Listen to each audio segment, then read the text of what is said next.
Some crimes are committed in the heat of the moment. Others are carefully planned. But then, there are crimes so strange, so unsettling, that they seem almost impossible. This is the chilling true story of Theodore Coneys, the man who lived inside his victim's attic, without him ever knowing. Theodore Coneys was down on his luck. Homeless, jobless, and desperate, he wandered the streets of Denver in 1941. With winter approaching, he needed a place to stay. And then, he remembered an old acquaintance, Philip Peters. Philip Peters was a retired man living alone. Coneys had met him years earlier and knew that his house often sat empty during the day. But instead of asking for help, he decided to take it. Coneys broke into Peters' home, searching for food. But while sneaking around, he found something even better, a tiny crawl space in the attic.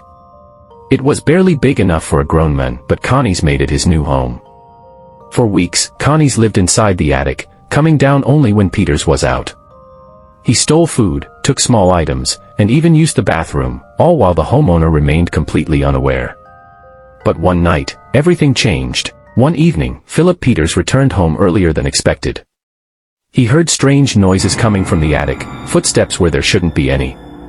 Before he could react, Coneys emerged, holding a metal rod. What happened next was brutal. Coneys attacked Peters, beating him to death with a metal stove shaker. Blood covered the floor. And then, instead of fleeing, he climbed back into the attic. When police arrived, they were baffled. The doors were locked, the windows untouched, and there was no sign of forced entry. It was as if the killer had vanished into thin air. For months, the crime remained unsolved. But then, neighbors reported strange sounds, shuffling, faint coughing, coming from inside the house. The police decided to investigate again. When officers searched the house a second time, they noticed a tiny, hidden panel in the attic. When they opened it, they found Theodore Coneys, curled up in a filthy corner. He had been living there for months, surviving off stolen food, hiding just feet above the crime scene.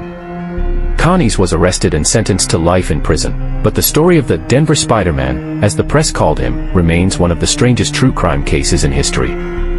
A man living in the shadows, watching, waiting, just inches away from discovery. Makes you wonder, how well do you really know what's hiding in your own home? If you enjoyed this video, then don't forget to like this video and subscribe.